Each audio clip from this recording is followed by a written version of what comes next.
கர்த்தராகிய இயேசு கிறிஸ்து நல்லவர். கர்த்தருடைய பரிசுத்த நாமம் மகிமைப்படுவதாக. பிதா குமாரன் பரிசுத்தாவின் நாமத்தினாலே கிருபையும் சமாதானமும் இரக்கமும் நமக்கு என்றென்றைக்கும் உண்டாகட்டும்.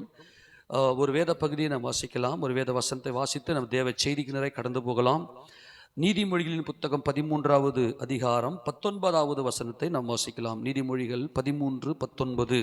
வாஞ்சை நிறைவேறுவது ஆத்துமாவுக்கு இனிது, ஆத்துமாவுக்கு இனிது. தீமையை விட்டு விலகுவது மூடருக்கு அருவருப்பு. கர்த்தருடைய பரிசுத்த நாமம் மகிமைப்படுவதாக. நீதிமொழிகள் புத்தகம் என்பது ஆக்சுவலாக சொல்ல போனது ஒரு அலிகோரிக்கல் இன்டர்பிரட்டேஷன். அதாவது இது கொஞ்சம் எல்லாமே உள் ஆழங்கள், உள் அர்த்தங்கள் இருக்கக்கூடிய ஒரு சத்தியம். எப்படி உன்னத பாட்டின் புத்தகம் ஒவ்வொன்றுத்துக்கும் ஒரு உள் அர்த்தம் இருக்கிறதோ, எல்லாவற்றுக்கும் ஒரு ஆழமான வேறொரு கோணத்தில் ஆவியில், ஏன்னா வேத வாக்கியங்களை தேவ ஆவியினால் அருளப்பட்டிருக்கிறது. தேவனுடைய தீர்க்க தரிசன வசனங்கள் எல்லாமே சுயத்தோற்றமான பொருளை உடையதா இராது என்பது நம் முந்தி அறிந்து கொள்ள வேண்டும் என்று நமக்கு பேதுரு எழுதுகிறார் நிருபத்தில். அதே போலதான் நீதிமொழிகள் புத்தகம் எல்லாமே உள் ஆழ அர்த்தங்கள் உள்ளது. இதுல கர்த்தர் சொல்றாரு, தேவன் சொல்றாரு, வாஞ்சை நிறைவேறுவது ஆத்துமாவுக்கு இனிது என்று சொல்லுகிறார். நம்முடைய ஆத்துமா வாஞ்சிக்கிறது என்று சொன்னால் எப்படி சொல்லலாம்? ஆவல் கொள்ளுகிறது. அதாவது நினைவு நமக்குள் இருக்கிறது, நினைக்கிறோம். நம்முடைய சிந்தையில நினைவுகள் தோன்றுகிறது. அந்த நினைவுகள் வாஞ்சையா இருக்கிறது, ஆத்துமா வாஞ்சையா இருக்கிறது. அவரை நினைக்கிற நினைவு என்னுடைய ஆத்துமா வாஞ்சை. நம்முடைய ஆத்துமா தேவனுடைய சாயலில் சிருஷ்டிக்கப்பட்டிருக்கிறது. நம்முடைய ஆத்துமாவே யார் அப்படின்னு சொன்னாக்கா தேவ சாயல். ஏனென்றால் தேவன் தான் ஒன்றுமில்லாமல் இருந்து ஒன்றை நினைக்கிறவர், ஒன்றை சித்தம் கொள்ளுகிறவர்.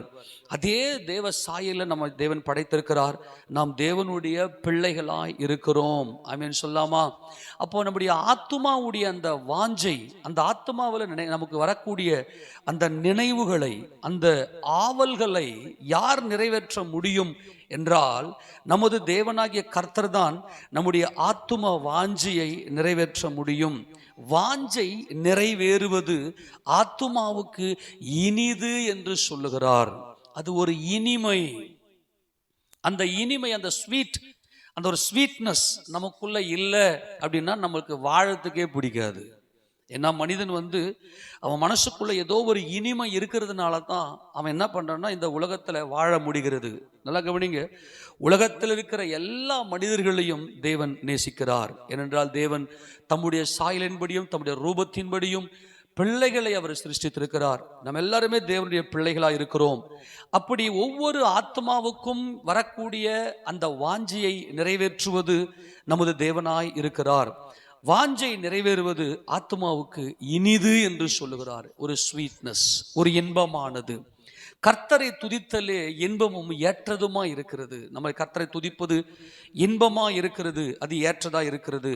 ஆக நம்முடைய ஆத்மாவுல ஒரு இனிமை வேண்டும் அன்பானவர்களே, ஒரு இன்பம் வேண்டும். அந்த இன்பம் தேவனால் மாத்திரமே கொடுக்க முடியும். அப்படிப்பட்டதான இன்பம் எப்படிப்பட்டது? இந்த ஆத்தும வாஞ்சை அது எப்படிப்பட்ட இனிமையானது என்பதை குறித்து ஏசாயா தீர்க்கதரிசன புத்தகம் 26வது அதிகாரத்தில் நாம் வாசிக்கும் போது அங்கே ஆத்தும வாஞ்சை எதுவாக இருக்கிறது என்பதை பார்க்கலாம். வாசிக்கலாம். வாசிக்க 26 அதுல 9வது வசனத்தை வாசிக்க பார்க்கலாம். என் ஆத்துமா இரவிலே உம்மை வாஞ்சிக்கிறது. நல்லா கவனிங்க, கர்த்தரை நாம் எந்த அளவுக்கு நாம் வாஞ்சிக்கிறோமோ அவர் நம்முடைய வாழ்க்கையில் இருக்கக்கூடிய நம்முடைய வாஞ்சிகளை எல்லாம் அவர் நிறைவேற்றுகிறார். அதை இனிமையானதாக மாற்றுகிறார். நம்முடைய நினைவுகள், நம்முடைய எண்ணங்கள், நம்முடைய குடும்பத்துக்காக நம்ம படுகிற இந்த பிரயாசங்கள்லாம் இன்னைக்கு அநேக வேலைகளில் கசப்பை கொடுக்கிறது. அதுதான் உள்ளத்தை உடைக்கிறது. கசப்பு நம்முடைய உள்ளத்தை உடைக்கும். கசப்பான அனுபவங்கள் நம்முடைய உள்ளத்தை உடைக்கும். ஆனால் நம்முடைய வாஞ்சை நிறைவேறும் போது ஆத்துமாவில் இனிமையை கொடுக்கும். இன்றைக்கு உலகத்தில் இருக்கிற அநேக ஜனங்களுடைய இருதயங்கள் உடைகிறதை பார்க்கிறோம். நம்முடைய இருதயத்திலையும் ஒரு காலத்தில் கசப்பான அனுபவங்களை கொடுத்து நான் நினைச்சதெல்லாம் எதுவுமே நடக்கலையே. சில பேர் நீங்க பார்த்தீங்கன்னா நான் நினைக்கிறது எதுவுமே நடக்க மாட்டேங்குது, என் ஆத்துமா வாஞ்சிக்குது, ஆனால் அதெல்லாம் நடக்க மாட்டேங்குது. ஆனால் அன்பானவர்களே, நாம் ஒரு காலத்தில் அப்படி இருந்தோம். ஆனால் இன்றைக்கு நாம் கர்த்தரை வாஞ்சிக்கிறோம், அவர் நம்முடைய வாஞ்சியை இனிமையாக நிறைவேற்றுகிறார். ஆமென் சொல்லாமா? அப்படி எல்லா விதமான வாஞ்சிகளையும் நம்ம என்ன பெருசா வாஞ்சிக்க போறோம் சொல்லுங்க பார்க்கலாம். என் குடும்பத்துக்கு ஒரு நல்ல வீடு, என் பிள்ளைங்களை நல்லா படிக்க வைக்கணும், என் மனைவி பிள்ளைங்க நல்லா சுகமா இருக்கணும், என் கணவன் என் பிள்ளைகள் எல்லாரும் நல்லா சுகபலத்தோடு இருக்கணும். இதை விட பெரிய வாஞ்சி நம்ம என்ன நினைச்சிட போறோம்? ஆமென் சொல்லாமா? ஆனா இன்னைக்கு எத்தனையோ பேர் இந்த இந்த இந்த காரியங்கள் நடக்க முடியாம, நீங்க மருத்துவமனைகள்லாம் போனீங்கன்னா மருத்துவமனையில் இருக்கக்கூடிய அவர்களுடைய உறவினர்கள் ஏதோ ஒரு பாரத்துல வழியில அவங்க கிடப்பாங்க. ஆனால் அவங்களுடைய அன்புக்குரியவர்களுடைய இருதயம் உடைக்கப்பட்டு அவருடைய மனதெல்லாம் நொறுக்கப்பட்டு, எத்தனையோ பேர் கடன் பிரச்சனையில போராட்டத்துல, எத்தனையோ பேர் தங்கள் அன்புக்குரியவர்களை இழந்து விட்டு உள்ளத்துல கசப்பான அனுபவங்களோடு இருக்கிறார்கள். ஆனால் என் ஆத்துமா இரவிலே உம்மை வாஞ்சிக்கிறது, எனக்குள் இருக்கும் என் ஆவியார் அதிகாலையிலும் உம்மை தேடுகிறேன். உம்முடைய நியாய தீர்ப்புகள் பூமியிலே நடக்கும்போது பூச்சக்கரத்து குடிகள் நீதியை கற்றுக்கொள்வார்கள். அவர் நீதி உள்ள தேவன் என்பதை நாம் அறிந்தவர்களாய் நம்முடைய ஆத்துமா இரவிலும் அவரை வாஞ்சிக்கிறது. அவர் என்ன செய்கிறார்? நம்முடைய ஆத்துமாவுடைய வாஞ்சியை அவர் நிறைவேற்றி நம்முடைய ஆத்துமாவில் ஒரு இன்பமான ஒரு அனுபவத்தை நமக்கு கொடுக்கிறார், ஒரு இனிமையான அனுபவத்தை கொடுக்கிறார். இப்ப தேவன் எப்படி நமக்கு இந்த வாஞ்சியை நிறைவேற்றுகிறார்? ஏனென்றால் நம்முடைய ஆத்துமா இனிமையாக இருக்க வேண்டும் என்று தேவன் விரும்புகிறார் என்பதை நாம் பார்த்தோம். முதலாவதாக 145ஆம் சங்கீதத்தில் கர்த்தர் என்ன சொல்றார் பாருங்க, போலாம் 15 வாசிக்க பார்க்கலாம். 145ஆம் சங்கீதம் 15-16 வசனங்கள். எல்லா ஜீவன்களின் கண்களும் உம்மை நோக்கி கொண்டிருக்கிறது. ஏற்ற வேளையிலே நீர் அவைகளுக்கு ஆகாரம் கொடுக்கிறீர். நீர் உமது கையை திறந்து சகல பிராணிகளின் வாஞ்சையும் திருப்தியாக்கி. முதலாவது நல்லா கவனிங்க, நாம் நம்முடைய ஆத்துமாவில வாஞ்சை கொண்டிருக்கிறோம் நமது கர்த்தர் மேலே. அப்படி நமது கர்த்தர் மேலே நாம் வாஞ்சை கொண்டிருந்து அவரை நோக்கி பார்க்கும்போது, அதிகாலையிலும் அவரை நாம் நோக்கி பார்க்கிறோம், இரவெல்லாம் அவர் நினைப்புல அவருடைய சிந்தனையில் நாம் இருக்கிறோம். அப்படிப்பட்ட நம்மை கர்த்தர் சொல்றாரு, எல்லா ஜீவன்களின் கண்களும் அவரையே நோக்கி கொண்டிருக்கிறது. இந்த நோக்கி கொண்டிருக்கிறது என்பதுதான் வாஞ்சை, அதுதான் ஜீவனிலே கலப்பது. தேவன் கர்த்தருடைய பரிசுத்த நாம் மகிமைப்படுவதாக. ஆண்டவரே, எங்ககிட்ட ஒண்ணுமே இல்லை, ஏன்னா நீர் சர்வ வல்லவராய் இருக்கிறீர், எங்களுடைய பலனோ எங்களுடைய வல்லமையோ எங்களுக்கு ஒன்றுமே இல்லப்பா என்கின்ற அந்த நீதியை நாம் கற்றுக்கொண்டிருக்கிறோம் அன்பானவர்களே. ஆமென் சொல்லாமா? எல்லாம் அவர்தான் சர்வ வல்லவர், அவரால் மட்டும்தான் எல்லாம் கூடும். முதலாவதாக நமக்கு நல்ல ஆகாரத்தை அவர் கொடுக்கிறார். நம்முடைய வாஞ்சை நல்லா கவனிங்க. இன்னைக்கு நம்ம மாம்சத்தில் இருக்கிறோம். இன்னைக்கு பார்த்தீங்கன்னா, இன்னைக்கு எத்தனையோ பேர் பார்த்தீங்கன்னா, இன்னைக்கு விதவிதமான சாப்பாடுகள், பயங்கரமான காஸ்ட்லியான உணவுகள். நீங்க பார்த்தீங்கன்னா, ஒரு வேலைக்கு வெறும் 5000 ரூபாய், ஒரே ஒரு வேலை சாப்பாடு வெறும் 5000 ரூபாய் கொடுத்துட்டோம்னாக்கா, நீங்கள் பஃபே அந்த சிஸ்டமில் அந்த ஹோட்டல்லாம் நீங்கள் போனீங்கன்னா ஒரு 5000 ரூபாய் பே பண்ணிட்டீங்கன்னா ஒரு ஆள் எவ்வளோ வேணால் எதை வேணால் சாப்பிட்லாம். அதெல்லாம் பார்த்து சும்மா அவங்களாம் பார்த்து சும்மா கொஞ்சம் கொஞ்சமாக இது சாப்பிட்டோம், பட் டீசெண்டாக பிஹேவ் பண்ணலாம் வருவாங்க. ஆனால் ஒருவேளை சாப்பாடு ஏதோ ஒரு கஞ்சி கூட கிடைக்காம இன்னைக்கு எவ்வளோ பேர் இருக்கிறாங்க. ஆனால் அன்பானவர்களே, முதலாவது தேவன் நமக்கு என்ன செய்றார் தெரியுமா? அவர் தம்முடைய கையை திறக்கிறார். அவருடைய கையை திறந்து நமது வாஞ்சையை அவர் என்ன பண்றாருன்னா திருப்தி ஆக்குகிறாராம். ஏற்ற வேளையில சரியான உணவு, நமக்கு எந்த ஒரு குறைவும் இல்லாமல் எதெல்லாம் நம்முடைய இருதயம் வாஞ்சிக்கிறதோ அதையெல்லாம் தேவன் நமக்கு கொடுத்து அவர் நம்முடைய இருதயத்துடைய வாஞ்சையை அவர் நிறைவேற்றுகிறார். நல்லா கவனிக்க பார்க்கலாம். நம்ம ஒருவேளை சாப்பாடு கூட நம்ம மனசுக்கு பிடிக்கலன்னு வச்சுக்கலாம், ஒருவேளை சாப்பாடு கூட நம்மளால திருப்தியா சாப்பிட முடியாது. அந்த சாப்பாட்டுல என்ன இருக்குதுன்றது ரெண்டாவது விஷயம். முதல்ல அந்த சாப்பாட்டு மேல நமக்கு ஒரு வாஞ்சையை கர்த்தர் கொடுத்து, நம்ம என்ன நினைக்கிறோமோ, நமக்கு எது பிடிச்சிருக்குதோ. இப்போ சில பேர் நான்வெஜ்ஜா இருப்பாங்க, சில பேர் பியூர் வெஜ்ஜா இருப்பாங்க. அது நான்வெஜ்ஜோ வெஜ்ஜோ, ஆனால் முதல்ல நம்முடைய இருதயத்துக்குள்ள அந்த ஒரு வாஞ்சையை கொடுக்கிறார். அந்த ஆகாரத்துக்கான வாஞ்சையை தேவன் கொடுத்து அதை சரியாக நிறைவேற்றி நம்மை அவர் போஷிக்கிறார். நம்ம அதனால தான் நான் பண்ணுறேன், சாப்பிடும்போது ஒவ்வொரு நாளும் நம்ம கர்த்தருக்கு ஸ்தோத்திரம் பண்ணணும். ஒரு சின்ன ஸ்நாக்ஸ் சாப்பிட்டீங்கன்னா கூட, இப்போ மாலை வேலைகளிலேயோ இல்லை மற்ற நேரங்களில் ஒரு ஸ்நாக்ஸ் சாப்பிட்டீங்கன்னா கூட, ஆண்டவரே இது எனக்கு பிடித்த உணவா இருக்கிறதுக்காக நான் உம்மை ஸ்தோத்திரிக்கிறேன். அல்லேலூயா. நல்லா கவனிங்க. இப்போ சில வேலைகள் நமக்கு பிடிக்காத அல்லது கொஞ்சம் துர்நாற்றம் வரக்கூடிய அதெல்லாம் எவ்வளோ இருக்கு இன்னைக்கு.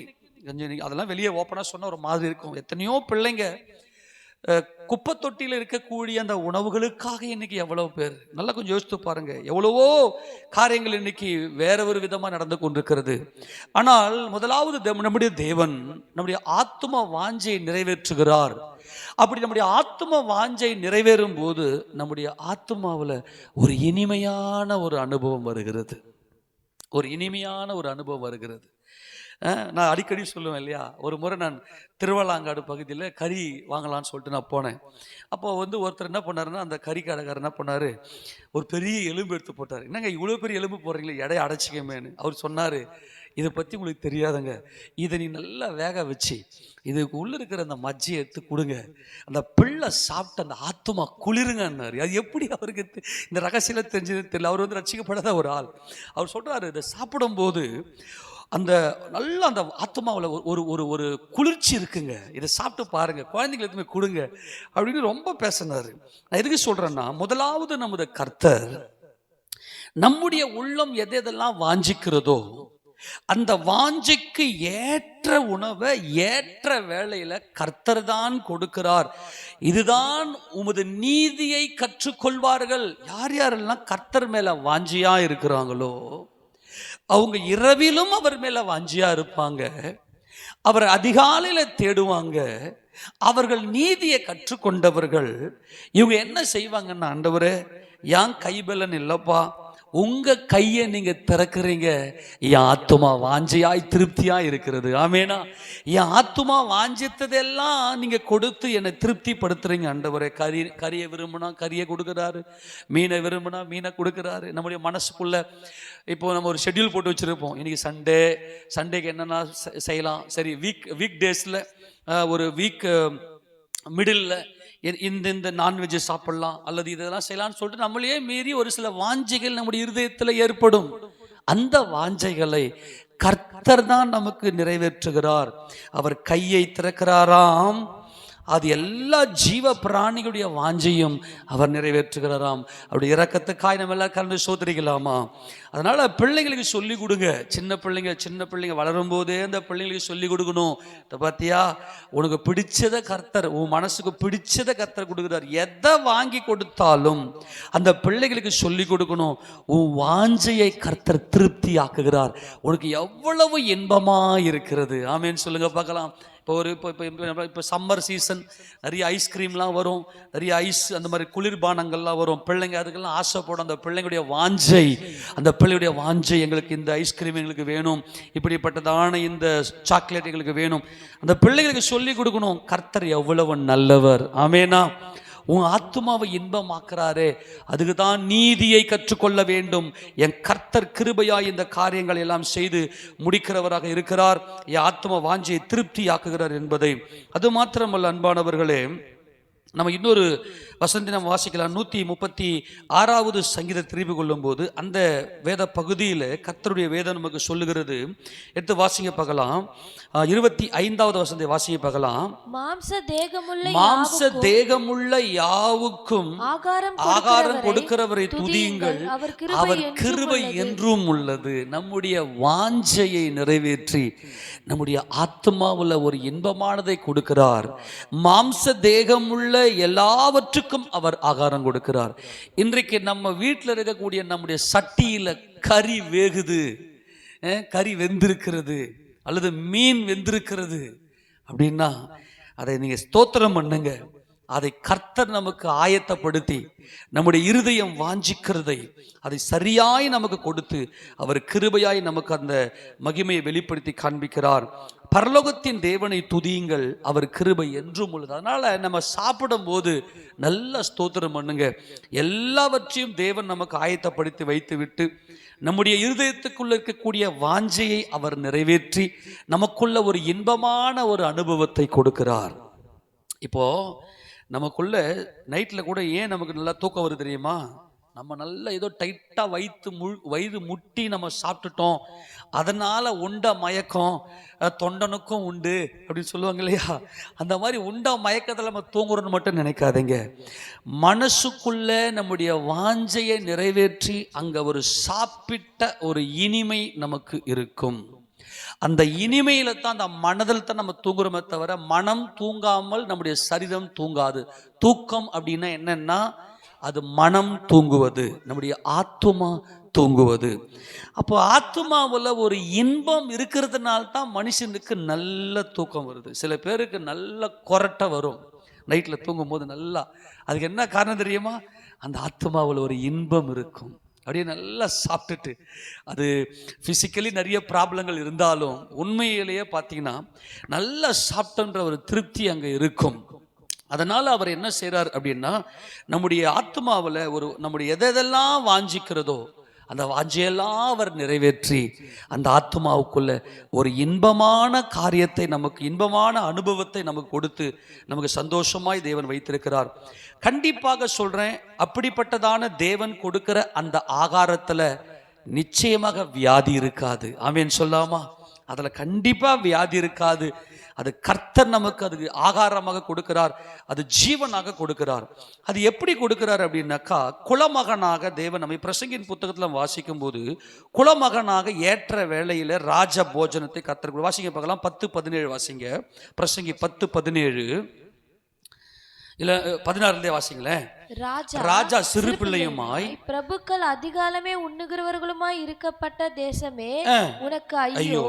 ராஜா குலமகனுமாய் பிரபுக்கள் வெறிக்க உண்ணாமல் பெலன் கொள்ள ஏற்ற வேளையிலே உண்கிறவர்களுமாய் இருக்கப்பட்ட தேசமே நீ பாக்கியம் உள்ளது. பெலன் கொள்ள என்பதுல நமக்கு வியாதி இல்லை. கரங்களை ஆமென் சொல்லாமா? இயேசுராஜாவுடைய பரிசுத்த நாமம் மகிமைப்படுவதாக. தீர்க்க தரிசனமாக இந்த வாக்குத்தத்தங்களை எடுத்துக்கொள்ளுங்க. என் கர்த்தர் என் ஆத்துமா வாஞ்சியை நிறைவேற்றி, என் வாஞ்சியை நிறைவேற்றி என் ஆத்துமாவுல இன்பத்தை கொடுக்கிறார். நான் ராஜா, ஏனென்றால் ராஜாதி ராஜா என் கர்த்தரா இருக்கிறார், அவரை இரட்சகரா இருக்கிறார். அவரை நான் என் இரட்சகராக ஏற்றுக்கொண்டிருக்கிறேன், அவரை நான் ஆராதிக்கிறேன். ஆக நான் ராஜாவாக இருக்க, நான் குலமகனாய், நான் நீதிமானாய். குலமகன் என்பது நீதி அறிந்தவன். அன்பான தேவ ஜனமே, நம்முடைய இருதயத்துக்குள்ளே நம்முடைய இன்பத்தை கொடுப்பதற்காக தேவன் நமக்கு நம்முடைய ஆத்மா வாஞ்சிக்கிறதை அவர் கொடுத்து, நம்முடைய சரீரத்திலும் அவர் சுகபலத்தை கொடுக்கிற ஒரு மகிமையின் கர்த்தர் அவர். பிரபுக்கள் வெறிக்க உண்ணாமல், அதை சொல்றேன், வெறி கொள்ள. எப்படிப்பட்ட வெறி? சாப்பாட்டு வெறி. ஒரு பஃபே சிஸ்டத்துக்கு நீங்க போனீங்கன்னா 5000 ரூபாய் கட்டிட்டு பெரிய நீங்கள் அந்த சென்னையெல்லாம் பார்த்தீங்கன்னாக்கா, குறிப்பாக அந்த OMR அந்த அந்த அந்த லைனில் நீங்கள் பார்த்தீங்கன்னாக்கா, ECR ரோடில் அந்த சைடில் நீங்கள் பார்த்தீங்கன்னாக்கா ஏகப்பட்ட ஹோட்டல்ஸ் இருக்குது. அங்கே நீங்கள் பார்த்தீங்கன்னாக்கா ஒரு லிமிட் அந்த அந்த அந்த காசு இருக்குது. அதை கொடுத்துட்டு பார்த்தீங்கன்னாக்கா அவங்க என்ன பண்ண வெறி கொள்ள உண்ணுவார்கள். அதில் ஒரு வெறி இருக்கிறது. நான் எவ்வளோ காஸ்ட்லியாக சாப்பிட்டேன் பாருங்க, எவ்வளோ பெரிய. அப்படி அல்ல, நம்முடைய தேவன் சரியான நேரத்தில் பிரபுக்கள் எல்லாம் வெறிக்க உண்ணாமல் பெலன் கொள்ள, ஏற்ற வேளையில் அவர் சரியாய் பெலன் கொள்ள, அவர் கொடுக்கிற அந்த ஆகாரத்தில் நம்முடைய வாஞ்சையை நிறைவேற்றி நம்முடைய ஆத்மாவில் ஒரு இன்பத்தை கொடுக்கிறார், நம்முடைய சரீரத்தில் ஒரு பலன் கொடுக்கிறார். ஏனென்றால் அவர் நம்முடைய அப்பாவா இருக்கிறார். யோபு இந்த காரியத்தை குறித்து சொல்லும்போது வாசிங்க பார்க்கலாம். யோபுவின் புத்தகம் 31:17 வாசிங்க. யோபு 31:17 அவர் எப்படி அந்த பிள்ளைகளுடைய வாஞ்சியை அவர் நிறைவேற்றுகிறார். 31 தாய் தகப்பன் இல்ல 16 வாசிக்க பார்க்கலாம். 16 எளியவர்கள் வாஞ்சித்ததை நான் கொடாதிருந்து. நல்லா கவனிக்கணும். முதல்ல நம்முடைய போஜனமே ஜீவன். அந்த போஜனம் நம்முடைய இருதயத்துல நாம் வாஞ்சிக்கிறோம். கர்த்தர் இங்க சொல்றாரு, இங்க யோபு சொல்றாரு, எளியவர்கள் வாஞ்சித்ததை நான் கொடாதிருந்து விதவையின் கண்களை பூத்து போக. ஒரு விதவைக்கு பார்த்து இப்போ உதாரணத்துக்கு விதவைகளை நல்லா கவனிங்க. அவர் பரதேசியையும் அவர் திக்கற்ற பிள்ளையையும் விதவைகளையும் ஆதரிக்கிற விசாரிக்கிற நல்ல தகப்பன் நம்முடைய தகப்பன். அங்கே சொல்றாரு எளியவர்கள்னு சொல்றாரு. இந்த எளியவர்கள் வாஞ்சிக்கிறார்கள். இவர்களுக்கு நான் ஆகாரத்தை கொடுக்க வேண்டும் என்பது நீதியை அறிந்தவர்கள். இரவிலும் அவரை வாஞ்சிக்கிற நம்முடைய ஆத்துமா நமது கர்த்தரை வாஞ்சித்து அவர் மேல வைத்திருக்கிற அந்த நேசத்தினாலே அதிகாலையில் எழுந்து துதிக்கிற அந்த துதி உடையவர்கள், எளியவர்கள் வாஞ்சித்ததை நான் கொடாதிருந்து விதவையின் கண்களை பூத்து போக பண்ணி, தாய் தகப்பன் இல்லாத பிள்ளை என் ஆகாரத்தில் சாப்பிடாமல் நான் ஒருவனாய் சாப்பிட்டது உண்டோ அப்படின்னு யோபு இங்கே கேட்கிறாரு. யோபுக்குள்ள ஒரு பெரிய ஒரு ஒரு ஒரு மகிமையான அனுபவம், ஒரு ஆவியில பலன் கொண்ட ஒரு அனுபவம் யோபுக்குள்ள இருந்துச்சு. அப்போ தாய் தகப்பன் இல்லாத பிள்ளைகள் அப்படின்னு சொல்றாரு. அப்போ தேவன் நம்முடைய ஆகாரத்தை அவர் ஆசீர்வதித்து பலன் கொள்ள செய்கிறார் என்றால் அவர் என் தகப்பனாகவும் என் தாயாகவும் அவர் இருக்கிறார். ஹல்லேலூயா. இப்ப யோபு நல்லா உணர்ந்தவராக, ஆண்டவரே நான் பரதேசி, நான் திக்கற்றவன், நான் ஒரு விதவை. இதான் ஆபிரகாமுடைய மார்க்கம். ஆபிரகாமை கர்த்தர் அழைத்த போது, நீ உன் தேசத்தை விட்டு என்பது பரதேசி, உன் இனத்தை விட்டு என்பது திக்கற்றவன், உன்னுடைய தகப்பன் வீடு என்பது விதவை. இதைதான் இங்கே யோபு கொண்டு வருகிறார். யோபு ஒரு மெல்கிசேதேக்கின் முறைமையின்படியான ஒரு ஆசாரியன் என்பதை நாம் அறிவோம். இதை குறித்து நாம் பலமுறை தியானம் செய்திருக்கிறோம். ஆக தேவன் எப்படி இந்த விசுவாசத்துக்குள்ள கொண்டு வருகிறார் என்றால், தாய் தகப்பன் இல்லாத பிள்ளை, நான் திக்கற்றவன், என்னை அவர் போஷிக்கிறார். அப்படியானால் என் தேவன் எனக்கு கொடுத்ததை அநேகருடைய ஆத்தும வாஞ்சியை நிறைவேற்ற வேண்டும். அன்பானவர்களே, உங்களுக்கு ஒரு காரியத்தை நான் உங்களுக்கு கற்றுக் கொடுக்கிறேன். உங்க வீட்டுக்கு யாராகிலும் வருவாங்க அப்படின்னா, உங்க நல்ல நெருங்கின உறவு, இந்த உறவுகிறவு அதெல்லாம் கூட விட்டுருங்க. அவங்க மனுஷங்க. முதல்ல நான் சாப்பாடு செய்யட்டா, வெயிட் பண்றீங்களா, நீங்க இருக்கிறீங்களா அப்படின்னு மட்டும் தயவு செய்து கேட்காதீங்க. கட்ட கட்ட கட்ட செஞ்சுட்டேன், 10 நிமிஷம் 5 நிமிஷம் இல்லைங்க, நான் உடனே போவேன். 5 நிமிஷத்துல நீங்க போயிடுவேன். சரி, எனக்காக ஒரு 5 நிமிஷம் ஸ்பெண்ட் பண்ணுங்க, 10 நிமிஷத்துல உங்களுக்கு சாப்பாடு கொடுப்பேன். அந்த ஒரு வாஞ்சையை மாத்திர தயவு செய்து நீங்கள் பயிற்சி எடுங்க. நீங்க அவங்கள நல்லா பராமரித்து அனுப்புங்க. அதுல தேவன் மகிமைப்படுகிற அந்த வயிறார சாப்பாடு போடுங்க. அந்த வயிறு நல்லா கவனிங்க. நல்லா வீட்டில் அவங்களுக்கு நல்லா கவனிங்க. வீட்டில் என்னதான் நல்ல ஒரு காஸ்ட்லியான சாப்பாடு அவங்களாம் நல்லா சாப்பிட்டாலும் கூட, நம்முடைய வீடுகளுக்கு வரும்போது அவருடைய ஆத்மாவில் ஒரு வாஞ்சை இருக்கும், என்னை எப்படி இவங்க பராமரிப்பாங்க அப்படின்னு. இப்ப யோபு இங்க சொல்றாரு, யோபு நல்லா அறிந்திருக்கிறார், நீதியை அறிந்திருக்கிறார். நீதியை அறிந்திருந்தனாலே, கர்த்தர் மேலுடைய ஆத்துமா வாஞ்சியை இருந்ததுனால, என் ஆத்துமா வாஞ்சியை நிறைவேற்றி என் ஆத்துமாவில் ஒரு இன்பத்தை கொடுக்கிற என் கர்த்தர், அதே போல இன்னைக்கு என்னுடைய சமூகத்துக்கு வந்திருக்கிற என்னுடைய சகோதரர்கள், என்னுடைய உறவினர்கள் அல்லது என்னுடைய சபையார், அவர்களுக்கு நான் இன்பத்தை நான் கொடுப்பேன். இன்றைக்கு கர்த்தர் என்னில் மகிமைப்படுகிறார் என்று சொல்லக்கூடிய அந்த வாஞ்சியை நிறைவேற்றுங்கள். யாருன்னா இருக்கட்டும், நம்ம வீட்டுக்குள்ள வந்துட்டாலே நல்லா கவனிங்க. கிறிஸ்தவத்தினுடைய ஒரு பெரிய மகா மேன்மை என்ன தெரியுமா? அன்பின் உபசரிப்பு. நீங்கள் ஒருவருக்கு ஒரு ஊக்கமாய் அன்பு கூறுங்கள், முறுமுறுப்பில்லாமல் உபசரியுங்கள் என்று கர்த்தர் சொல்லுவார். முறுமுறுப்பில்லாமல் உபசரி, அது பேதுரு சொல்லுவார் இல்லையா? அந்த வசனம் எடுத்து வாசிக்க பார்க்கலாம். 1 பேதுருவின் புத்தகத்துல அன்பை இங்கே கர்த்தர் கொண்டு வருகிறார்.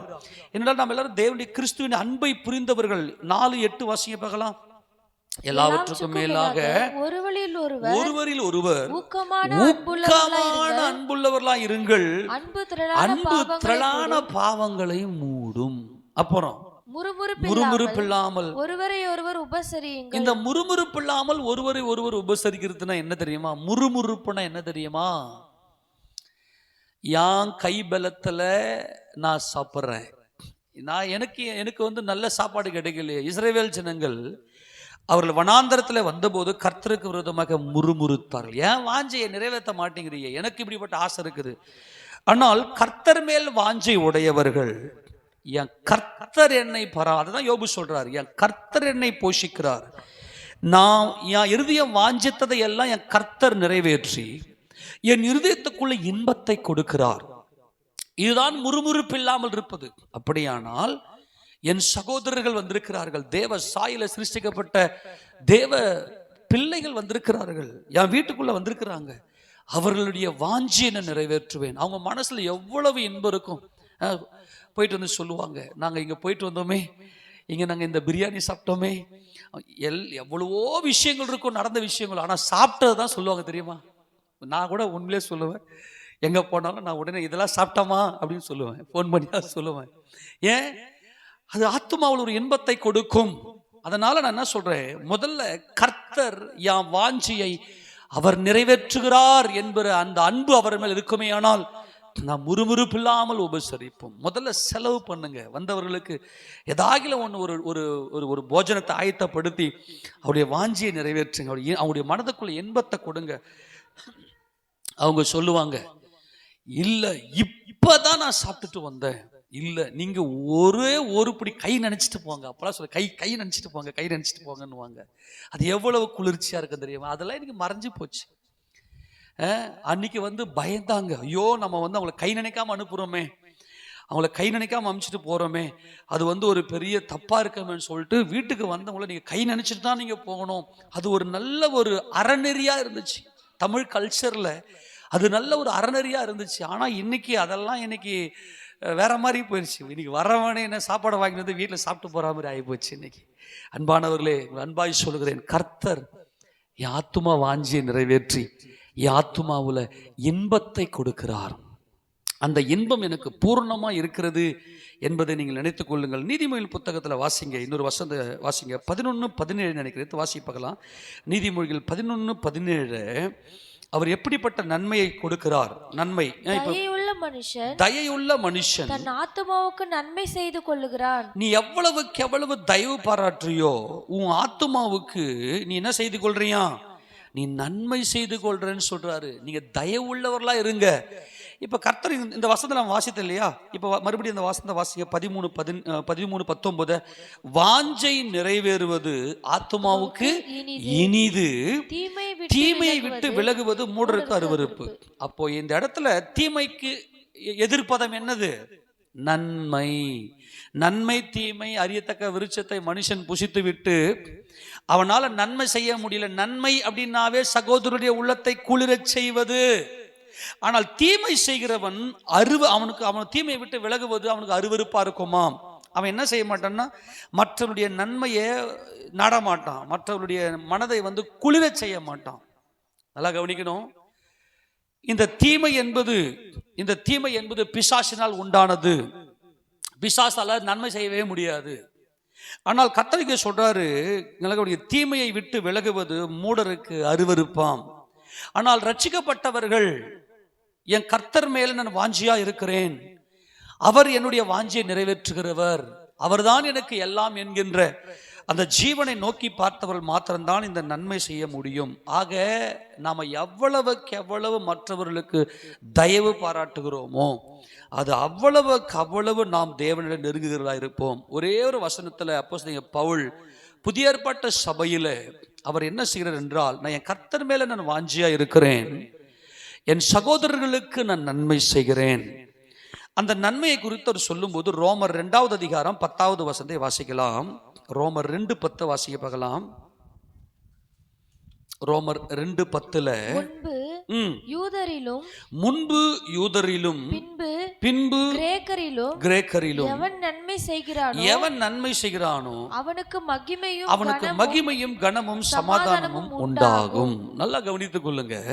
முன்பு யூதரிலும் பின்பு கிரேக்கரிலும் எவன் நன்மை செய்கிறானோ, தயவு பாராட்டுறானோ, ஆமென், அவனுடைய வாஞ்சையை கர்த்தர் நிறைவேற்றி அவனுடைய ஆத்துமாவை இனிமையாக்குவார். ஏதேனிலே ஆதாம் பாவம் செய்து விட்ட பிற்பாடு அவனால நன்மை செய்ய முடியல. அவன் தீமையை மட்டுமே செய்கிறான். சகோதரனுடைய வேல்யூ தெரியல. என் ஆண்டவர் என் மேல எவ்வளவு வாஞ்சியா இருக்கிறார், அவர் எவ்வளவு தாகமா இருக்கிறார், ஆத்துமாவில் அவர் என்ன நினைத்ததுனால எனக்காக தம்முடைய ஜீவனையே கொடுத்திருக்கிறார், அவர் மேல நான் வாஞ்சியா இருக்கிறேன். இரவிலும் என் ஆத்துமா அவர் மேல் வாஞ்சியா இருக்கிறது. அப்படி இருக்குமே ஆனால் நான் என் சகோதரருக்கு நான் நன்மை செய்வேன், அவனுக்கு மகிமை உண்டாகும் என்று கர்த்தர் சொல்றாரு. 9ஆம் வசனம் சொல்ற பாருங்க, முன்பு யூதரிலும் பின்பு கிரேக்கரிலும் பொல்லாங்கு செய்கிற தீமை செய்கிற எந்த மனுஷ ஆத்துமாவுக்கும் உபத்திரவமோ வியாகுலமோ உண்டாகும். நல்லா கவனிங்க.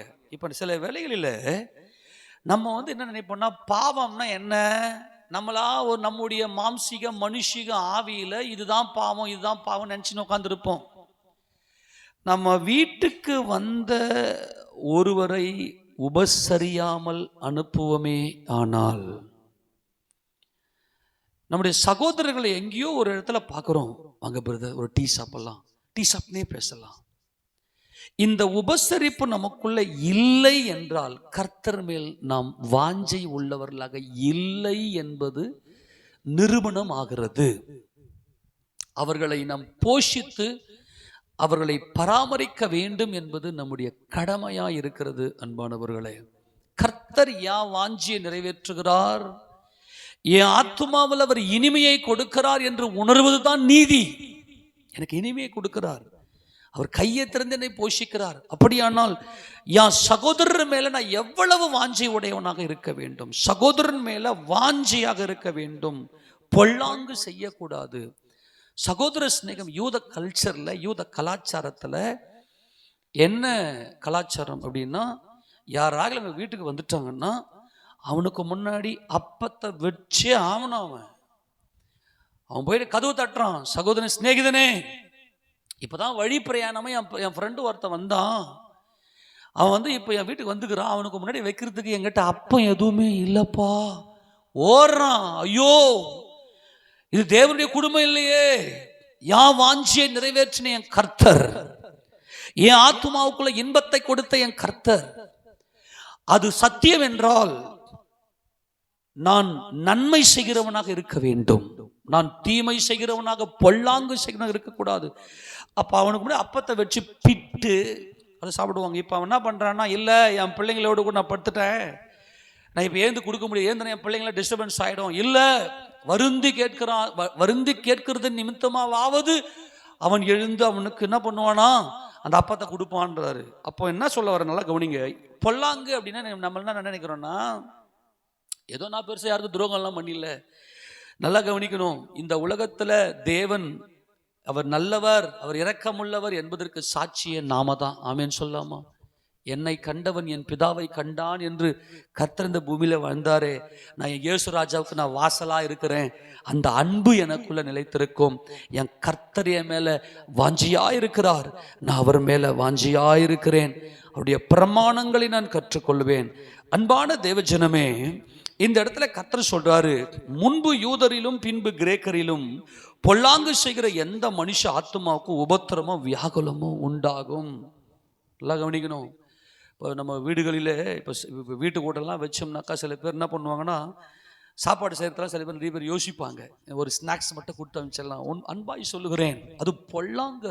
அது இது சட்டம் அல்ல.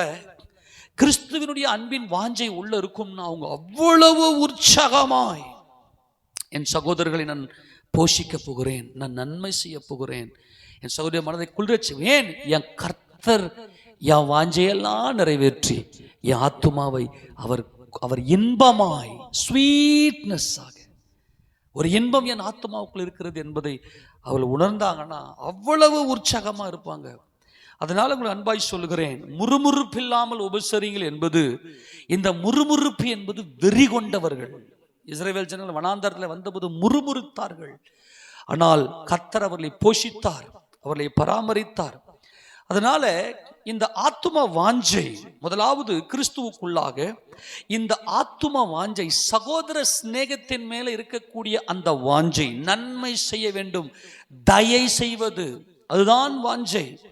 இஸ்ரவேல் நமக்குள்ள இந்த சகோதரர்கள் மேல் இருக்கக்கூடிய அந்த வாஞ்சை தான் நம்முடைய மணவாட்டியினுடைய பரிபூரணம். மணவாட்டியுடைய பரிபூரணம் என்ன? சகோதரர்கள் மேல் இருக்கக்கூடிய வாஞ்சை. ஏன் சகோதரர்கள் இருக்கக்கூடிய வாஞ்சை? என் கர்த்தர் என் வாஞ்சையெல்லாம் நிறைவேற்றுகிறவர், அவர் கையை திறந்து என்னை போஷித்து என்னை பராமரித்து என்னை நடத்துகிறவர், நான் தேவனுடைய பிள்ளையா இருக்கிறேன். அந்த ஒரு பரிபூரணம் நமக்குள் இருக்குமே ஆனால் நம்முடைய சகோதரர்கள் மேல நம் வாஞ்சை உள்ளவர்களாய் இருப்போம். அந்த வாஞ்சை நமக்குள் இருக்குமே. ஆனால் ஒரு ஸ்திரியானவளுக்கு ஒரு குழந்தைய பார்க்கும்போது எப்படி பால் சுரக்குமோ, அதே போல நமக்குள்ள தேவ அன்பு அப்படியே சுரக்கும், அவர்களை போஷிப்போம். இதைதான் அப்போஸ்தலனாகிய பவுல் தெசலோனிக்கே சபைக்கு எழுதும்போது 1 தெசலோனிக்கேயர் புத்தகத்துல 1 தெசலோனிக்கேயர் புத்தகம் 3வது அதிகாரம் அதுல 7-8 வாசிங்க பார்க்கலாம்.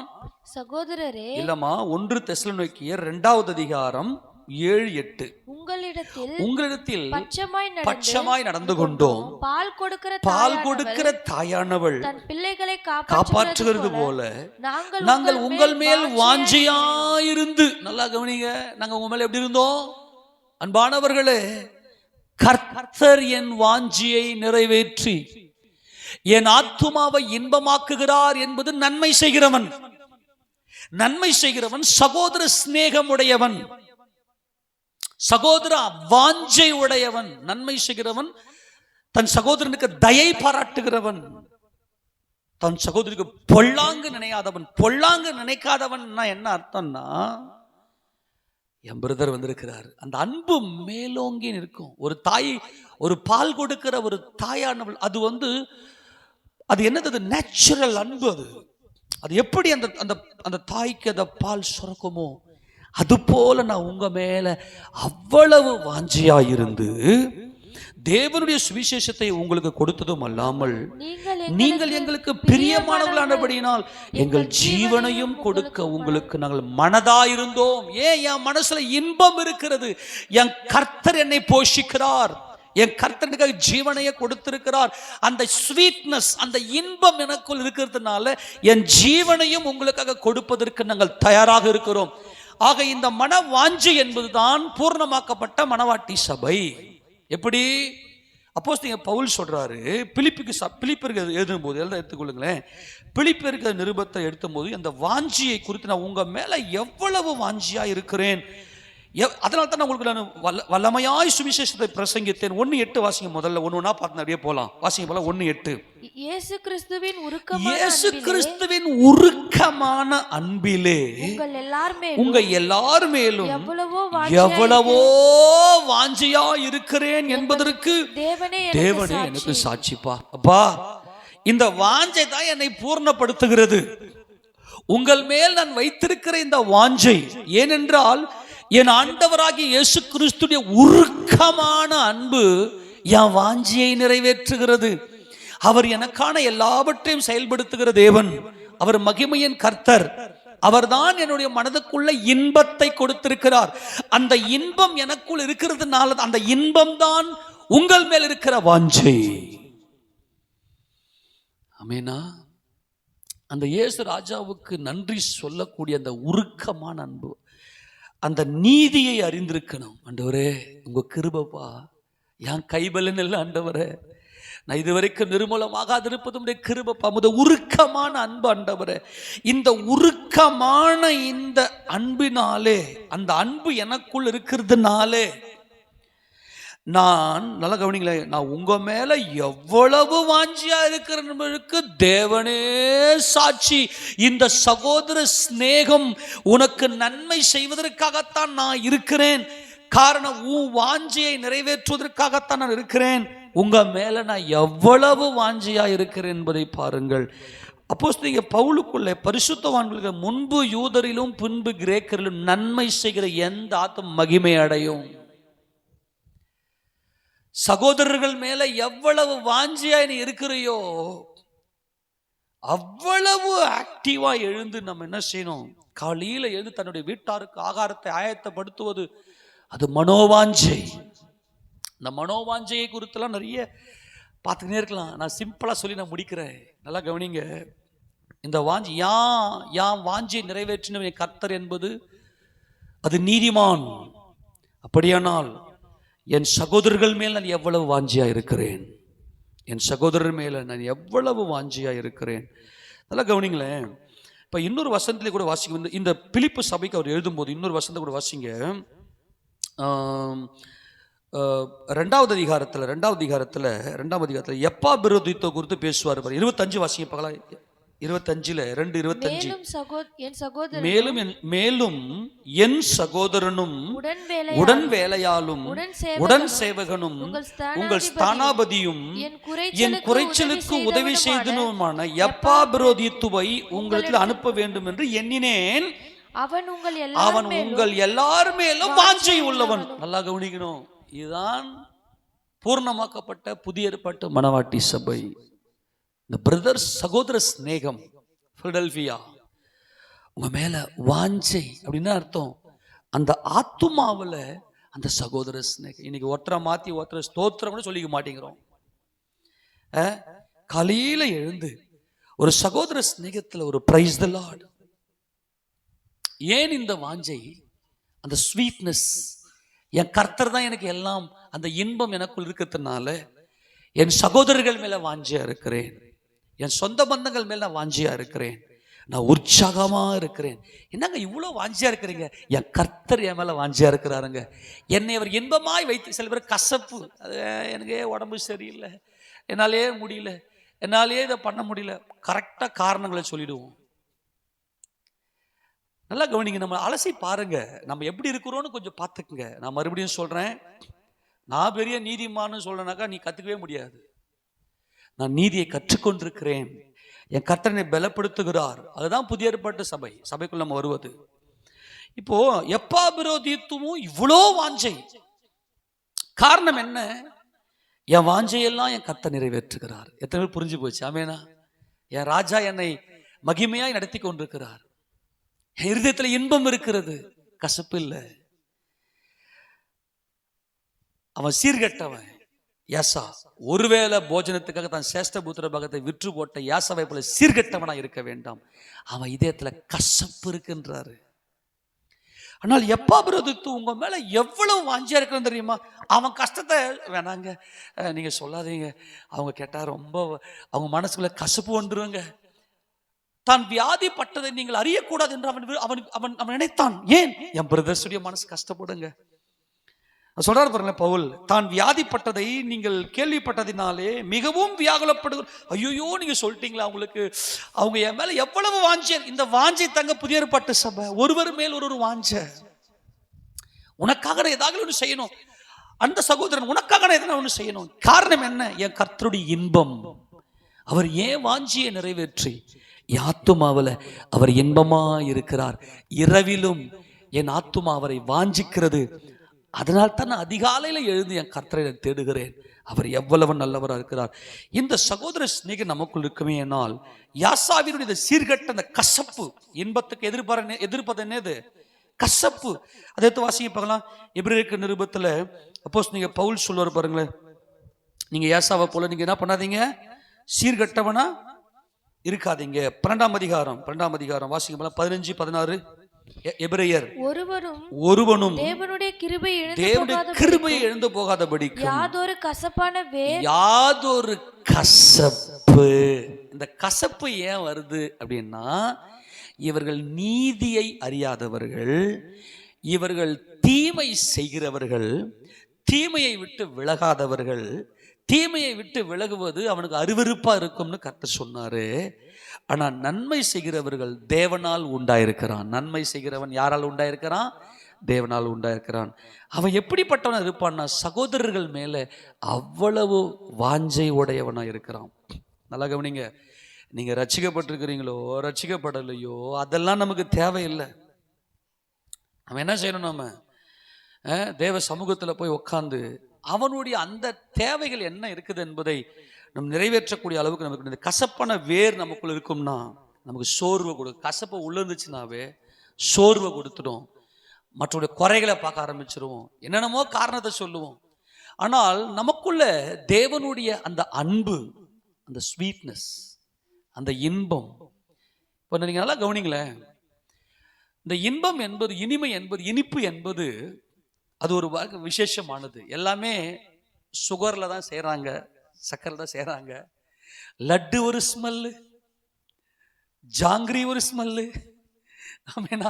பால்கோ ஒரு ஸ்மெல்லு, அப்புறம் என்னென்ன ஐட்டம் இருக்கு, அப்புறம் ஸ்வீட்ல அது மாதிரி இது கேக் ஒரு ஸ்மெல்லு. அது எவ்வளவு இன்பம் நமக்குள்ள. கர்த்தர் நம்முடைய ஒவ்வொரு பகுதியிலும் என் கர்த்தர் கொடுத்த இந்த இன்பம், என் ஜீவனாய் அவர் இருக்கிறார், அவர்தான் என் ஜீவன் என்கின்ற அந்த அவர் யாம் வாஞ்சி அவர் நிறைவேற்று, என் எண்ணங்களை எல்லாம் அவர் நிறைவேற்றுகிறார் என்கின்ற அந்த மகிமைக்குள்ள நம்ம வந்துட்டோம்னா நாம எல்லாருக்குமே ஸ்வீட்னஸா இருப்போம்.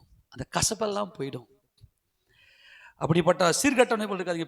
பிற்பாடமா அழுது புலம்பி ஆண்டுகிட்ட மன்றாடி கூட அதை கிடைக்காம போயிருச்சு அவனுக்கு அப்படிங்க சொல்றாரு. அப்போ ஒரு பூர்ணமாக்கப்பட்ட புதிய ஏற்பட்ட சபை சகோதரர்கள் மேல் இருக்கக்கூடிய வாஞ்சை. இங்கே இங்கே பிலிப்பு சபைக்கு மறுபடியும் எழுதும்போது 4:1 வாசிங்க. பிலிப்பு 4:1 அவர் இந்த வாஞ்சை பத்தி பேசினே இருப்பார் பவுல். வாசிங்க பார்க்கலாம். அதனால் எனக்கு பிரியமும் வாஞ்சியுமான சகோதரரே, எனக்கு சந்தோஷமும் கிரீடமும் ஆனவர். அப்பா, நாம் நீதியின் கிரீடத்தை, ஜீவ கிரீடத்தை தரிக்க வேண்டுமே ஆனால் உன் சகோதரர் மேல் எவ்வளவு வாஞ்சியா இருக்கிற என்பதை கண்டுபிடிச்சிடலாம். ஆமென் சொல்லுங்க. இப்போ நம்ம எல்லாம் எவ்வளவு வாஞ்சியா இருக்கணும். இப்போ ஞாயிற்றுக்கிழமை சகோதரர்கள்லாம் ஒன்று சேர்றோம். தூக்கம் வராது, ஞாயிற்றுக்கிழமை தூக்கம் வராது. என் சகோதரர்களுக்கு நான் ஆகாரத்தை ஆயத்தப்படுத்த வேண்டும், என் சகோதரன் பாய் போடணும். இப்போ இந்த வாரம் நமக்கு ஞானஸ்நான ஆராதனை இருக்கிறது. ஒரு பாவி மனம் திரும்பி தேவனுடைய பிள்ளை என்கின்ற அனுபவத்துக்குள்ள வருகிற ஒரு நல்ல ஒரு ஆராதனை. தேவ தூதரெல்லாம் அந்த ஞானஸ்தானத்தை பார்க்கறதுக்கு ரெடியா இருப்பாங்க. ஆமென் சொல்லாமா? மனம் திரும்புகிற பாவி நிமித்த பரலோகத்துல மிகுந்த சந்தோஷம். இப்படிப்பட்ட ஒரு வாஞ்சை நல்லா நமக்குள் இருக்குமே ஆனால் அவ்வளவு பரபரப்பா எல்லாத்தையும் ஆயத்தப்படுத்துவோம். பவுல் இங்க சொல்றாரு, எனக்கு கிரீடமே, எப்பா எனக்கு கிரீடமே என்ன தெரியுமா? நான் உங்க மேல இருக்கிற வாஞ்சை தாண்டா என் கிரீடம். ஏன்னா நீ தேவ சாயில சிருஷ்டிக்கப்பட்ட ஒரு மனுஷன். நாளையிலேயே சொல்லுவாமா, நீ தேவ சாயில சிருஷ்டிக்கப்பட்ட ஒரு மனுஷன், நீ என் சகோதரன். எனக்கு பிரியமும் எனக்கு வாஞ்சை என்பது ஆத்துமாவில் உண்டாகிற நோக்கி பார்க்கிற, தேவனை நோக்கி பார்த்தவர்களால் மட்டும்தான் தன் சகோதரரை நோக்கி. நீங்க தேவ சாயில படைக்கப்பட்ட மனுஷங்கிட்டே அன்பு இல்லாம நான் தேவன் மேல் அன்பாகிறேன் ஒரு பிரயோஜனமும் இல்லை. அன்பானவர்களே, நல்லா உற்சாகமா இருங்க. கர்த்தர் யான் வாஞ்சியை நிறைவேற்று என்பது அணுவணுவா டேஸ்ட் பண்ணுங்க. அது நம்முடைய இருதயத்துக்குள்ள அவ்வளவு ஸ்வீட்னஸ் ஆக இருக்கும். அப்போ எனக்கு பிரியமும் வாஞ்சியுமான சகோதரரே. இப்போ பவுல் என்ன பண்றாருன்னா, தீமோத்தேயுவை தெசலோனிக்கே சபைக்கு அனுப்புறாரு. நீ போயிட்டு கொஞ்சம் அவங்களுக்கு கொஞ்சம் விசாரிச்சுட்டு வா, தீமோத்தேயு எப்படி இருக்காங்க பார்த்துட்டு வா அப்படின்னு சொல்லி பார்த்தா தீமோத்தேயுவும் கரெக்டா டேஸ்ட் பண்றாரு இந்த சகோதர சிநேகம், இந்த சகோதர வாஞ்சியை. பிலடெல்பியா மாத்திரம்தான் வருகையில் எடுத்துக்கொள்ளப்படுகிறது. பிலடெல்பியா என்றால் சகோதர சிநேகம், வாஞ்சை, சகோதரர் மேல் இருக்கக்கூடிய வாஞ்சை, என் கர்த்தர் மேல் நான் வைத்திருக்கிற வாஞ்சை, அவர் என் வாஞ்சையை நிறைவேற்றுகிற என் ஜீவனானவர் என்கின்ற இனிமை, அந்த ஸ்வீட்னஸ் எனக்குள் இருக்குமே ஆனால், என் கர்த்தருடைய அன்பு, உருக்கமான அன்பு என் இருதயத்துக்குள் இருக்குமே ஆனால் என் சகோதரர்கள் மேல் நான் வாஞ்சியா இருப்பேன். தீமோத்தேயு போயிட்டு இல்லைங்க, நாம எவ்வளவு வாஞ்சியா இருக்கிறோமோ அதே மாதிரி தாங்க அவங்களும் நம்ம மேல வாஞ்சியா இருக்கிறாங்க. இதை சொன்னத பவுலுக்கு அப்படியே உள்ளம் குளிருது, உள்ளம் பொங்குது. ஆமென். அந்த வசனத்தை வாசிக்க போலாம். 1 தெசலோனிக்கேயர் புத்தகம் 1 தெசலோனிக்கேயர் 3:6 வசனத்தை வாசிக்க பார்க்கலாம். இப்பொழுது தீமோத்தேயு உங்களிடத்திலிருந்து எங்களிடத்தில் வந்து உங்கள் விசுவாசத்தையும் அன்பையும் குறித்தும் நீங்கள் எப்பொழுதும் எங்களோடு பட்சமாய் நினைத்து கொண்டு நாங்கள் உங்களை காண. ஐயோ, இது பயங்கரம். தெசலோனிக்கே சபையார், நல்லா கவனிங்க. தெசலோனிக்கே சபையார் வருகையின் மேல தாகம் உள்ள சபையார். ஆமென் சொல்லாமா? இப்போ பவுல் நல்லா ஸ்கேன் பண்ணி எல்லாத்தையும் ஸ்பிரிச்சுவலி எடுத்து நல்லா உள்ள வாங்குறவர் அவர். அப்போ இவங்க ரெடியாக அதான் வருகையை பற்றி, ரகசிய வருகையை பற்றிலாம் தெசலோனிக்கே சபைக்கு எழுதுறதுக்கு காரணம் என்னன்னா, இவர்களுக்குள்ள சகோதர சிநேகம், திறந்த வாசல், இவர்களுக்குள்ள பயங்கர வாஞ்ச, யாரு மேலேயும் கசப்பே இல்லை. நீங்கள் எப்பொழுதும் எங்களை பட்சமாய் நினைத்து கொண்டு, பட்சமாய், ஒரு தாய் பால் கொடுக்கிற தாயார் எப்படி தம் பிள்ளை மேல பட்சமாய் நடந்து கொள்வாளோ அது போல நீங்க பட்சமாய் நினைத்து கொண்டு நாங்கள் உங்களை காண வாஞ்சியா இருக்கிறது போல நீங்களும் எங்களை காண வாஞ்சியா இருக்கிற என்பதை குறித்தும் எங்களுக்கு நல்ல செய்தி. அல்லேலூயா, நற்செய்திப்பா. அவ்வளவு வாஞ்சி என் உயிர்ல கலந்திருக்குதுப்பா இந்த சிநேகம். இந்த வாஞ்சை என்பது ஆத்மாவில் ஏற்படுவது, உயிர்ல கலந்தது. ஏன்? என் உயிர்ல என் கர்த்தர் இருக்கிறார், என் வாஞ்சையெல்லாம் என் கர்த்தர் நிறைவேற்றுகிறார் என்பதை நான் அறிந்து அந்த அனுபவத்தில் நான் இருக்கிறபடியினாலே, அந்த அனுபவத்தில் இருக்கிறபடியினாலே என் சகோதரர்கள் மேல நாங்கள் இவ்வளவு வாஞ்சி. நீங்க வாஞ்சியை பத்தி நீங்க பார்த்தீங்கன்னா பார்த்துக்கினே இருக்கலாம், அவ்வளவு இருக்குது. புதிய ஏற்பாட்டு பூர்ணமாக்கப்பட்ட சபை சகோதரர்கள் மேல் இருக்கக்கூடிய அந்த வாஞ்சை. காரணம், என் வாஞ்சையெல்லாம் என் கர்த்தர். நல்லா கவனிங்களேன், ஒரு காலத்தில் நம்ம நினைச்சதெல்லாம் நடக்காது. நம்மளை எல்லாரும் ஓரங்கட்டி வச்சாங்க, நம்ம எல்லாம் தூக்கி எறிஞ்சாங்க, நம்மளை தூஷித்தாங்க, நம்மளை வந்து கசப்பான அனுபவத்தை தான் கொடுத்தாங்க. ஆனால் என் கர்த்தர் இன்னைக்கு எனக்கு என் மனசுக்குள்ள இன்பத்தை கொடுத்திருக்கிறார். எத்தனை பேர் விசுவாசிக்க முடியும்? ஆமெனா? இன்னைக்கு என் கர்த்தர் என் மனதுக்குள்ள இன்பமா இருக்கிறார்.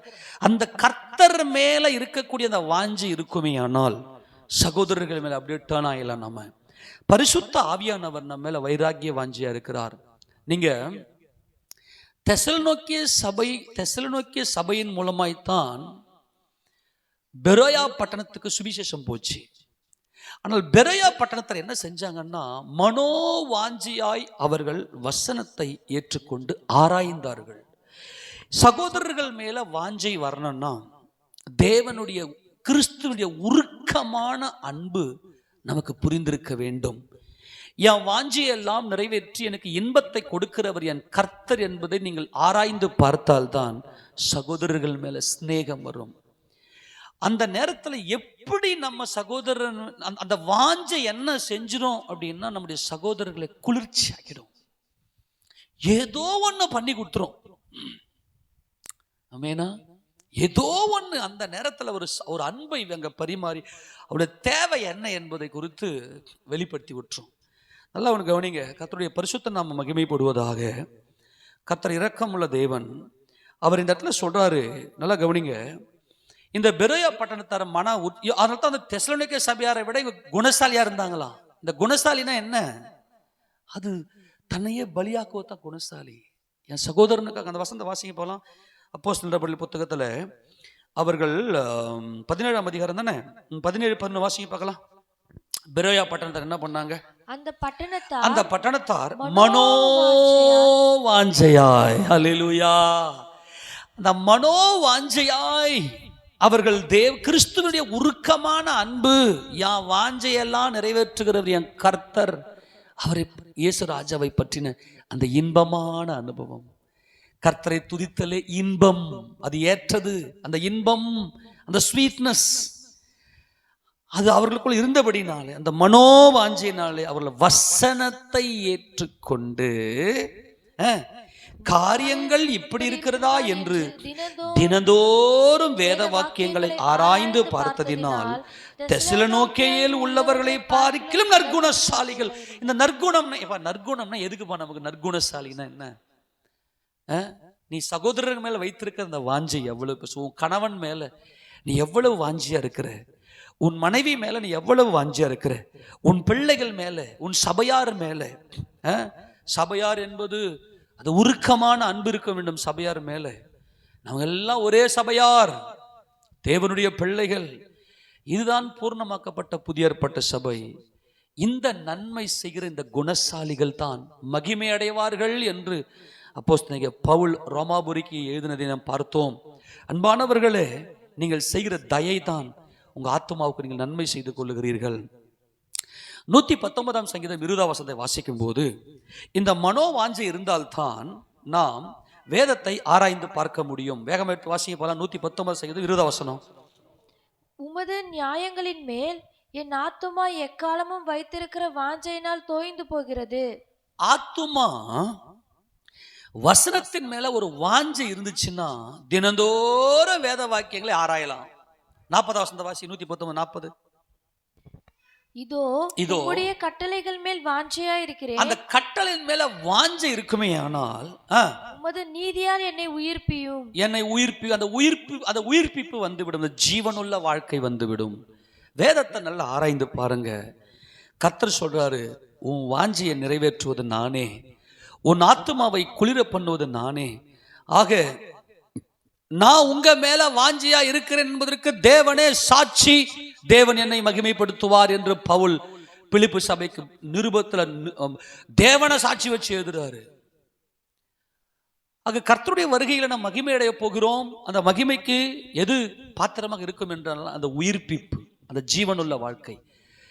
மனதில் கசப்பு போய், தீமை போய், நீங்க உங்க சகோதரனுக்கு உங்க வீட்டுக்கு வந்தவங்களுக்கு நீங்க விசாரிக்கல, அவங்களுக்கு எதுவுமே நீங்க கொடுக்கல, அவங்க மனசை குளிர பண்ணல அப்படின்னாவே அது தீமை. உங்களுக்குள்ள அன்பு இல்லைன்னு அர்த்தம். உங்களுக்குள்ள அதை நீங்க நல்லா புரிந்து கொள்ளுங்க. யார் வந்தாலும் இன்னைக்கு பார்த்தீங்கன்னா மாமியார் மாமனாருக்கு சோறு போட முடியாம கசப்பு. ஏன்? அவங்க எனக்கு மட்டுமா பார்க்குறாங்க, இன்னொரு பிள்ளைலாம் இல்லையா? நல்லா கவனிங்க. நீங்க இருக்கிறவங்க உங்களுக்கு வீடு சம்பாதிச்சு அந்த வீட்டை கொடுத்து அந்த வீட்டுக்குள்ள உங்களை குடியிருக்க பண்ணி இவ்வளோ விஷயங்கள் செய்கிறாங்க. அவங்க பெற்றவங்க, அவங்க மனசை குளிர பண்ணுறதுக்கு கூட எனக்கு மனசு இல்லை. ஆனால் இன்னைக்கு எல்லாரும் ஏசப்பா வருகைக்கு நான் போயிடுவேன்னு உட்காந்துங்கிறாங்க. அவங்கள விசாரிக்கணும், போயிட்டு அவங்க மேலே வாஞ்சியா இருக்கணும். அவங்களுடைய சுகத்தின் மேலே வாஞ்சி இருக்கணும்.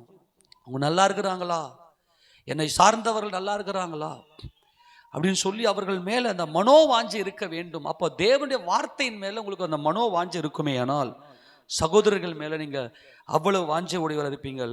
ஏனென்றால் பரிசுத்த ஆவியானவர் நம்ம மேலே வாஞ்சியா இருக்கிறார். யாக்கோபு 4ஆம் அதிகாரம் 5ஆம் வசனத்தை வாசிக்கும் போது, யாக்கோபு 4ஆம் அதிகாரம் 5ஆம் வசனம், வேகமா வாசி. வாசத்தை முடிக்க போகிறோம். இன்னொரு வசனத்தை பார்த்து வேகமா. நம்மில் வாசமா இருக்கிற ஆவியானவர் நம்மிடத்தில் வைராகிய வாஞ்சியா இருக்கிறார் என்று வேத வாக்கிய வீணாய் சொல்லுது.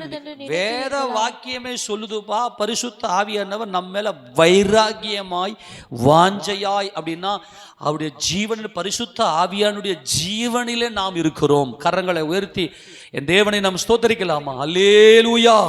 அவர் மகிமையின் கர்த்தர். நம்மேல அவர் அவ்வளவு வைராகிய வாஞ்சியா இருக்கிறார். எதுக்காகவா? உன் ஆத்துமாவில் இன்பத்தை கொடுப்பதற்கு, உன் ஆத்துமாவில் இன்பத்தை கொடுப்பதற்காக, அந்த ஒரு இனிமையான அனுபவத்தை கொடுப்பதற்காக, அந்த மனசுக்குள்ள அந்த சந்தோஷத்தை கொடுப்பதற்காக அவ்வளவு ஒரு வாஞ்சை இருக்கிறது. ஆக நாம் எல்லாருமே சகோதரர்கள் மேல வாஞ்சையா இருப்போமே ஆனால் நாம் பூர்ணமாக்கப்பட்டவர்கள் என்பதை கர்த்தர் சொல்ல. கடைசியா வாசித்து முடிக்க போகிறோம். தீத்து நிருபத்துல இப்படிப்பட்ட வாஞ்சை உள்ளவர்களை மீட்கிறதுக்காக கிறிஸ்து வாஞ்சையோடு அவர் வருகிறார். எடுத்து வாசிங்க பார்க்கலாம். அங்கே 2ஆம் அதிகாரத்துல 13ஆம் வசனத்தை வாசிக்கும் போது, நாம் நம்பி இருக்கிற ஆனந்த பாக்கியம், இந்த ஆனந்த பாக்கியம் தான் இன்பம். உங்க மனசுக்குள்ள, நம்முடைய மனசுக்குள்ள கர்த்தருடைய உருக்கமான அன்பு அது நமக்குள்ள இருக்கிறபடினால சகோதரர்கள் மேல நாம் உறுதியான வாஞ்சை உடையவர்களாக, உருக்கமான அன்புடையவர்களாக சகோதரர்கள் மேல வாஞ்சை இருக்கணும். இப்ப சபை ஆராதனை கூடும்போது சபையில் இருக்கிற ஒவ்வொருத்தருடைய பேரை சொல்லி ஜெபம் பண்ணிட்டு வருவாங்க. ஆண்டவரே, என் சகோதரர்கள் அவங்க எல்லாம் சபைக்கு வரணும் ஆண்டவரே. என்றைக்கும் பார்த்தோன்னா சபையில் பேர் சொல்லி சபையில் இருக்கக்கூடிய ஒவ்வொரு, உதாரணத்துக்கு ஒரு 1000 பேர் இருக்கிறாங்கடானா அந்த 1000 பேரையும் எப்படி சொல்லி ஜெபம் பண்ணுறது சில வேலைகளை கேட்கலாம். அதுக்குன்னு உட்காந்து அந்த ஒவ்வொரு குடும்பத்துக்காக பேரை சொல்லி ஸ்தோத்திரம் பண்ணி ஒவ்வொருவரும் நினைவு கூர்ந்து, இப்போ பவுல் சொல்வார் தீமோத்தேயுக்கு, அப்பா உன் கண்ணீரை ஞாபகம் பண்ணி உன்னை காண நான் வாஞ்சியா இருக்கிறேன் தீமோத்தேயுவே. நீங்க இந்த வாஞ்சி நிறைய சொல்லினே இருக்கலாம், டைம் இல்லை, நேரம் ஆயிடுச்சு, நான் முடிக்கிறேன். தீமோத்தேயுவே, உன் கண்ணீரே ஞாபகம் பண்ணுகிறேன், அதனால உனக்காக நான் ஜெபம் பண்ணி உன்னை காண நான் வாஞ்சையா இருக்கிறேன் தீமோத்தேயுவே. ஏன்னா அந்த வாஞ்சையில தான் பூர்ணமாகுதல் இருக்கிறது. அன்பானவர்களே, சகோதரர்கள் மேல வைக்கிற வாஞ்சை, நம்முடைய சொந்த பந்தங்கள் மேல் வைக்கிற அந்த சகோதர சிநேகத்தின் வாஞ்சை, அதை சொல்றாரு. ஏனென்றால் நாம் நம்பி இருக்கிற ஆனந்த பாக்கியம், அந்த ஸ்வீட்னஸ், அந்த ஆனந்தம் உங்க இருதயத்துக்குள்ள இருக்குமே ஆனால் என் கர்த்தர் வரப்போறார். அவருடைய வருகையில சபைதான் எடுத்துக்கொள்ளப்படும் போகுது. ஒரு சிங்கிள் மேன் அல்ல, சபை. அந்த சகோதர சிநேகம், நாம் நம்பி இருக்கிற இந்த ஆனந்த பாக்கியத்துக்கும் மகாதேவனும் வாசிமா மகாதேவனும் நமது ரட்சகரமாகிய இயேசு கிறிஸ்துவினுடைய மகிமையின் பிரசன்னமாகுதலுக்கும் எதிர்பார்த்து கொண்டு நமக்கு போதிக்கிறது. இந்த வேத வசனங்களை ஆராய்ந்து பார்க்கும்போது, மனோவாஞ்சியாய் வேதத்தை ஆராய்ந்து பார்க்கும்போது அது நமக்கு போதிக்கிறது. அதனால அந்த மகிமையில நாம் பங்கடைய வேண்டுமே ஆனால் இன்னைக்கு நம் சகோதர சிநேகம் உடையவர்களாக இருக்கிறோமா? மனோவாஞ்சையாய் நம்முடைய சகோதரர்கள் ஏதோ நம்ம இருக்கிறோம், நல்லா பிரதர்ஸ்னு வந்து ஒன்று கூறுறோம், ஆனால் மனசில் அவர் மேலே வாஞ்சை இருக்கிறதா? என் சபையார் அல்லவா, என் சகோதரர் அல்லவா, நாங்கள் எல்லாரும் ஒரு தகப்பனுடைய பிள்ளை அல்லவா, நாங்கள் நித்தியமாக இருக்க போகிறவங்க அல்லவா? அமேனா? நாங்கள் நித்திய காலமாய் என் பிதாவின் பிள்ளைகளாய் தேவ ராஜ்யத்தில் ஆளுகை செய்ய போகிறவர்கள் அல்லவா என்கிற வாஞ்சை நமக்குள் இருக்குமே, அந்த வாஞ்சை தான் நம்மை மகிமை அடைய செய்யும். அன்பானவர்களே, அல்லேலூயா சொல்லாமா? அதனால அந்த இன்பம், அந்த பாக்கியம், அந்த ஆனந்த பாக்கியம் அது நம்முடைய இருதயத்துக்குள்ள இன்பமாய் நிலை கொண்டிருப்பதாக நன்மை செய்வோமாக. எல்லாருக்கும் தயை பாராட்டுவோமாக. வேதத்தை ஆராய்ந்து பார்ப்போமாக. வேதத்தை ஆராயுங்க, மனோவாஞ்சையாய் அந்த வேத வசனத்தின் மேல அவ்வளவு வாஞ்சை வைங்க, தாகத்தை வைங்க. கர்த்தர் நம்மை உயர்த்துவார், நம்மை மகிமைப்படுத்துவார். நம்மள முழங்கால் படியிட்டு, பரலோக பரமபிதாவே, எங்களோடு இன்றைக்கு நீங்க பேசின கிருபைகளுக்காய் ஸ்தோத்திரம். என் வாஞ்சியை நிறைவேற்றினதுக்காய் நன்றி சொல்கிறேன் ஆண்டவரே. அப்பா, நான் அல்ல